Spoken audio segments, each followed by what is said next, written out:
വീണ്ടും ഒരു El Clasico, വീണ്ടും ഒരു നാണം കെട്ട തോൽവി. ഫാൻസ് എല്ലാവരും കോച്ച് കാർലോ ആഞ്ചലോട്ടിക്ക് നേരെയാണ് വിരൽ ചൂണ്ടുന്നത്. സോ അതിൽ തന്നെ പറയുന്ന ഒരു മേജർ കാര്യം എന്ന് പറഞ്ഞാൽ അദ്ദേഹത്തിൻ്റെ ഫേവറേറ്റിസമാണ് ടുവേഡ്സ് ഒറേലിയൻ ചുവമേനി. അതായത് ടീമിൽ ഒരു ബെറ്റർ ആയിട്ടുള്ള സെൻറ്റർ ബാക്ക് ആയിട്ടുള്ള റൗൾ അസെൻസിയോ ഉണ്ടായിട്ടും അദ്ദേഹം വീണ്ടും ചുവമേനിയെ പ്രിഫർ ചെയ്യുന്നു എന്നുള്ളതാണ്. സ്റ്റാറ്റിസ്റ്റിക്കലി നോക്കുകയാണെങ്കിൽ റൗൾ അസെൻസിയോ കളിക്കുന്ന സമയത്ത് റയൽ മാഡ്രിഡ് ഗോൾ വഴങ്ങാനുള്ള പ്രോബബിലിറ്റി ഹാഫായിട്ട് കുറയുകയാണ്.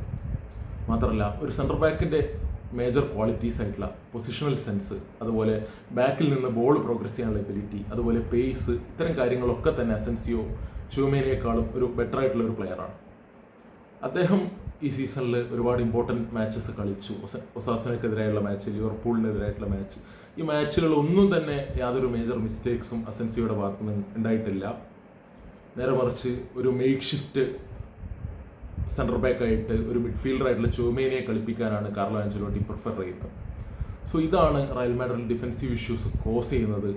അസെൻസിയോ റൊഡിഗർ പാർട്ണർഷിപ്പ് വരുന്ന സമയത്ത് റയൽ മാഡ്രിഡിൻ്റെ ആ ഒരു സെൻറ്റർ ബാക്ക് കോംബോ ഒന്നുകൂടി സോളിഡ് ആണ് എന്നാണ് ഫാൻസ് എല്ലാവരും പറയുന്നത്. സോ എന്താണ് ഈ ഒരു കാര്യത്തിൽ നിങ്ങളുടെ ഒപ്പീനിയൻ? ആഞ്ചലോട്ടി ഒരു ഫേവറേറ്റിസം കാണിക്കുന്നുണ്ടോ?